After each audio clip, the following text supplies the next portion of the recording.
What's up, YouTube? So I want to do a follow-up video to the previous video that I did about Lizzo, showing up to the Staples Center in a thong, you know, and how some people thought it was just wrong. So in this video, more so, I want to talk about like, body positivity and fat phobia, and it's going to not necessarily center completely around Lizzo, but Lizzo will be referenced in the video. But it's more so going to be in general. But again, Lizzo she'll be referenced in it as well, and then possibly some other, folks. All right. So, does fat phobia exist? In my personal opinion, I think it does. I think sometimes we may misconstrue what fat phobia is, or maybe view something as being fat phobic when it's not. But generally speaking, I do think that it does exist. I do think that there is a bias towards plus size people, especially women. Was Lizzo fat shamed and or body shamed? I think so. I think partially that was at play. I do think that Lizzo was fat shamed. It was like, some people felt like she shouldn't have worn the outfit because she was just too big to wear that outfit.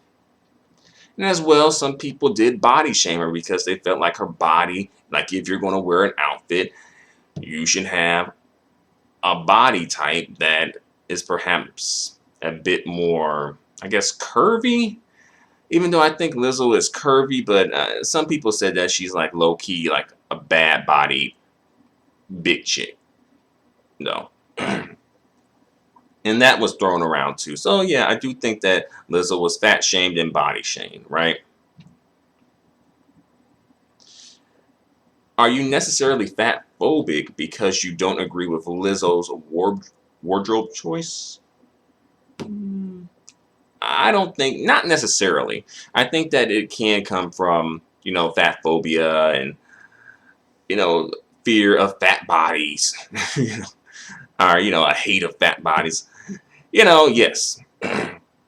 Especially in the media when you're used to seeing bodies that are more fit and bodies that people want to aspire to have and that motivate people to aspire to get, right? So I do think that it's not necessarily fat phobic just because you don't agree with Lizzo's wardrobe choice, although it can come from a place of fat phobia. Okay. Bit of a sidebar, skinny shaming does happen too. I've been a victim of it on YouTube. All right. But that's another story. But, skinny shaming does happen, and, body shaming for people who are skinny does happen, especially women, especially in the black community. Now, that is a thing, But, again, another video for another day. All right. Another thing that's a little off topic, but still relates to this. The comedian Monique low-key got her come up off of bashing thin and skinny women. Y'all remember that? Y'all remember back in the day when Monique had her like stand-up routine, stand-up comedy routine, and she used to make skinny girl jokes and be like, she's gonna knock them over the head, knock them over the head or something like that, right? I had a coworker, and she, a former coworker, she a young black woman, thin, and she did not like Monique. She didn't appreciate those jokes. And then she was like, don't be mad at us because you ate too much fried chicken, Monique. All right. But notice though, Monique don't do the fat girl, the skinny girl jokes no more though. And also Monique has lost weight, right? Notice that. But I'll touch on that weight loss thing a little bit later in this video too. All right. But with all that being said, right? All this fat phobia being thrown around, legitimate, sometimes not legitimate. That all being taken into account. All right. So do you think that thin, fit women define sexy and set the trend? I think ultimately they do. I think that men will decide what's sexy for women and vice versa. Women will decide what's sexy for men. If you're a woman and you're trying to appeal to men, then that's the demographic you're going to have to appeal to. And if you're a man and you're trying to be sexy for women, that's the demographic you're going to have to appeal to, right? And as well, something to think about. I feel like sometimes these plus size women model themselves after thin, fit women to an extent. And it's understandable because of the way that like the media is set up and also just society in general is set up, right? The thin women are setting the trend. The thin fit women are setting the trend, and the thin fit men are setting the trend as well, right? And hold on to that thought for a second. So when you think of sex symbols, right? Sexy people, desirable people, celebrities that, everyone goes crazy over. They tend to be thin. They don't tend to be, plus size, overweight, fat, whatever you want to call it, right? So with that being said, do plus size women want plus size men? Something to think about. Not from what I see. I feel like they may settle for plus size men, but I'm not sure if that would be considered first choice for them, right? Like, for instance, I don't really see a lot of plus size women, going crazy over, Rick Ross, Faison Love, Bruce, Killer Mike, all right? As quiet as it's kept, the plus size women want the same women that the skinny chicks want. Why is that? Marketing? The media is to blame? Is it because the men are thin, are fit, muscular, and they maybe view those attributes as being desirable? Just like men may view those attributes on women as being desirable. Not so much the muscular part. But you know what I mean, though, right? Is it perhaps a technical issue? Because, I've heard, I think Monique was someone that mentioned this in her comedy routine. And I saw another plus size woman mention this in her comedy routine where it's like, they ain't dating big men because, again, the technical issue. It's hard for them to maneuver around when it comes to sex. I've heard that, right? So for them, they want probably a thin dude and, preferably fit and muscular as well, right? Especially if you're a plus size chick with some money, you're going to be a bit more selective about who you're getting with, right? Because, you got, the privilege and the positionality to do so, right? Just like the men who make these type of decisions. They got the money and the positionality to do so, right? Right.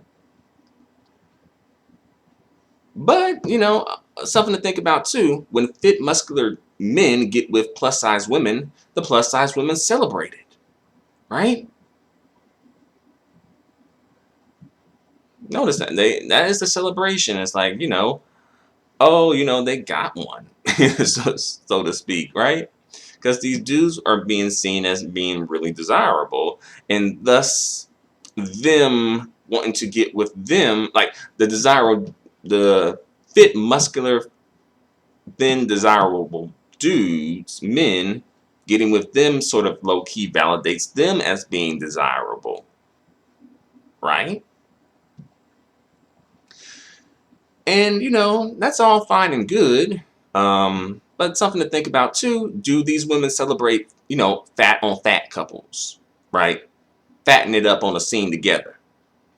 I'm not sure about that. I'm not sure if I really see that being pushed as much, right? And I know there's, fat couples out there, plus size couples, what you want to call it. There are. Um, you know, and again, it's some things to think about, you know. Another thing to think about, many times these women, particularly in the media, end up losing weight and kind of toning up and, kind of getting fit more or less, right? Like Monique, Jennifer Hudson, um, Missy Elliott, you know. She also has like Graves disease though, so that kind of contributed to it too. But even before then though, Missy Elliott had lost some weight too, right? Star Jones is another one, right? Gabourey Sidibe, she recently has lost quite a few pounds as well, right?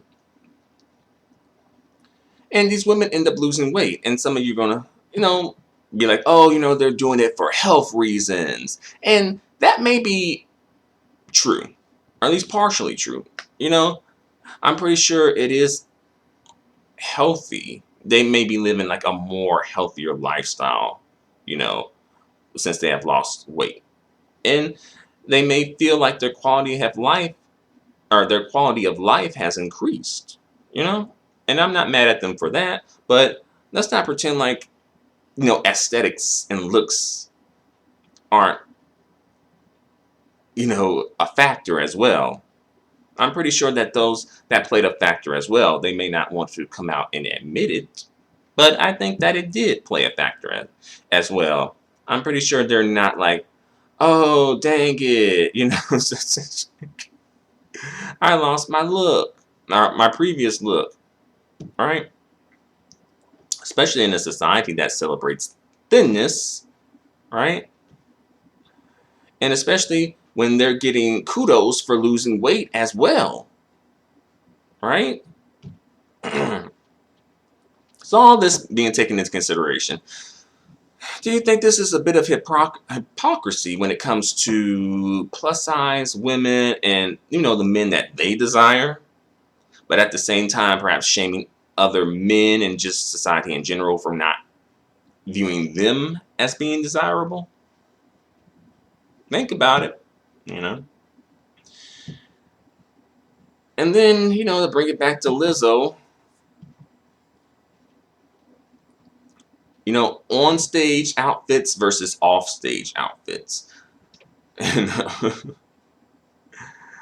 I kind of just felt like the outfit probably should have been, I guess if it were to be done, I'll get into that a little bit later. You know, what I do want to get into a little bit more is the, respectability politics versus white supremacy, and how some people are saying like, oh, if you don't accept Lizzo and how she looks, you're kind of playing into white supremacy in a way, right? And why does there have to, it's like, what is desirable or like what is presentable, right? Like, because some people were saying that Lizzo's outfit was not presentable. And then some people wanted to counter, well, what is presentable? Oh, presentability is, often, linked into white supremacy or a system of white supremacy and the white gaze. And perhaps there's some truth in that, But at the same time, I do think that it's a bit of a slippery slope to start doing things like that, because then it's going to be like, oh, what's next, right? Oh, you're reading a book that's linked in white supremacy and the white gaze. Well, I'll say, like, white supremacy. Or you're trying to get an education, or you're trying to move up the corporate ladder, or you're wanting to work a white collar job. It's like, well, if you want to be presentable, does that necessarily mean that you are just brainwashed by white supremacy? And just because your idea of presentability isn't necessarily the same idea as Lizzo's, does that mean that you are just brainwashed by white supremacy? Not really. I feel like you can defend Lizzo, but don't defend Lizzo on using that argument.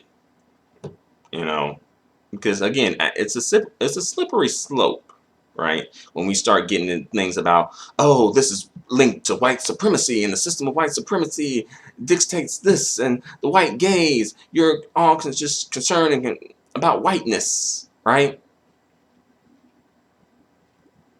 Again,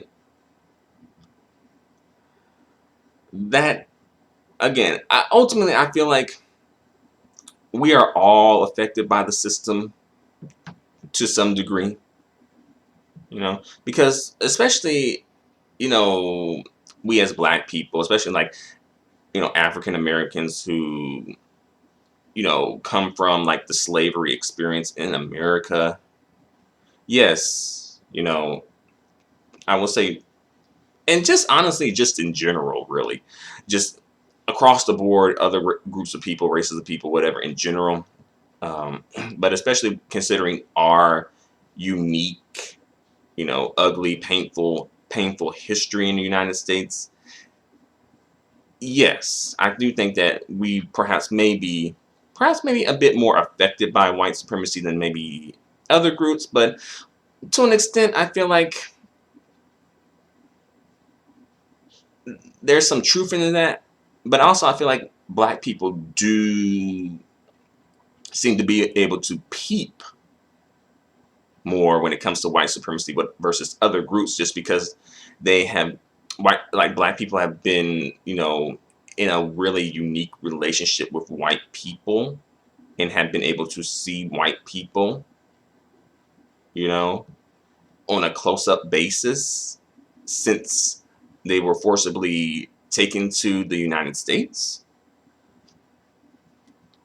And I feel like on that aspect, I feel like black people are a bit ahead of other groups when it comes to being able to spot white supremacy and, not being so desperate for assimilation. In some aspects, yes, in some aspects, no. But to bring it back to this, because that is a whole nother subject, right? So to bring it back to topic, all right, I feel like we all are affected by the system to some degree, just in different ways. Some people may feel like they're pushing back against the system because they aren't so, like, their presentability does not match up to white supremacy's idea of presentability, perhaps. But those same people may have other ideals and ideas or whatever that do match up to white supremacy, like when it comes to education, right? Some people may feel like people are trying to become educated as a way of assimilating into whiteness. That's an argument. Some of these people want to go get their PhDs and then be all pro-black with it, but then you teaching at majority white colleges, right? And teaching majority white students, like a student body as well. You're making sure to get a good paycheck out of it too, right? Because a lot of these pro-black folks who do have PhDs, they end up teaching at these, very high-ranking, prestigious, historically white colleges, right? Like I think Michael Eric Dyson, I think he teaches at like Harvard or Princeton or some like Ivy League school, right? And then Cornell West, he teaches at some Ivy League school too. And I think at one point Boyce Watkins may have been teaching at some um, prestigious school at one point. And I think he even spoke about it, saying something to the effect of like, oh, he wanted to teach at a, black college. But then he said like, well, when he went there, the head of the department was like Asian. So that's a bit of a oddball thrown at him there. Then it was like, oh, you can't do like outside activities and stuff like that. And he's taking a massive pay cut anyway. I remember either him speaking about it or someone speaking about it. It may have been Boyce. I don't know. But long story short, a lot of things are linked in. A lot of things have a connection to white supremacy. All right. But I feel like the white supremacy system of white supremacy argument is being just thrown out there, just low key kind of shame people, like, oh, you're going going along with the system of white supremacy. That's not right. We need to shame you for that. And I don't really think that's completely fair, and I don't even think that's completely the case, right? And again, that argument can be made for a lot of things, right? Some people gonna say that, oh, well, black men fall into stereotypes that white supremacy has presented, right? Oh, like, oh, want to be a thug and sag your pants, and wanting to play sports. It just becomes a slippery slope there. All right. uh, us just $1 million slave. You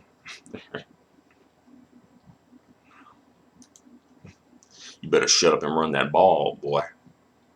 Better shut up and run that ball, nigger. I better not see you taking a knee, nigger. Better not see you tweeting and Facebooking and Instagramming and twatting and whatnot about no pro-black shit. All right. So let's sum this up and bring it back to topic. I feel like Lizzo's outfit was good for the beach. I think that would have been the appropriate venue for her outfit. Like if she had worn her outfit on the beach, well, for one, I think that she should have just changed up the colors a bit because I think the black shirt would be like a really odd. But nevertheless, if she was to change up the outfit, well, wore that same outfit on the beach, I feel like it wouldn't have been as bad of a backlash, right? And, I could possibly be more inclined to cape for Lizzo, considering that I feel like that would be the appropriate venue for the outfit. Yeah. But a really important question that has not been asked, at least from what I've seen, is, does Lizzo have any real friends? Because I feel like her real friends should have been like, nah, sis, that ain't what they do. That ain't what it is, sis. Don't do it. Don't play yourself like that, Lizzo. Don't do it. But she may have some yes men and yes women around her, hyping her up like, yeah, go ahead. Like, go on to the Staples Arena or Staples Center. Go ahead and thong, thong, thong, thong. Fuck them if they think it's wrong. Wrong. Lizzo got thighs like what? What? A body like what? What? Lizzo move your butt. But. I think I'm singing again. Lizzo got a butt like what? What? Thighs like what? What? Body like what? What? Let me see that thong. I like it when Lizzo make a booty go dun. Baby, I like the way Lizzo do that thing. Yeah. It was not wrong. So, I think that's all I gotta say. Let me bring this video to a close. Thanks for watching. Feel free to comment. Let me know what you think in the comment section. Until the next video, adios and goodbye for now.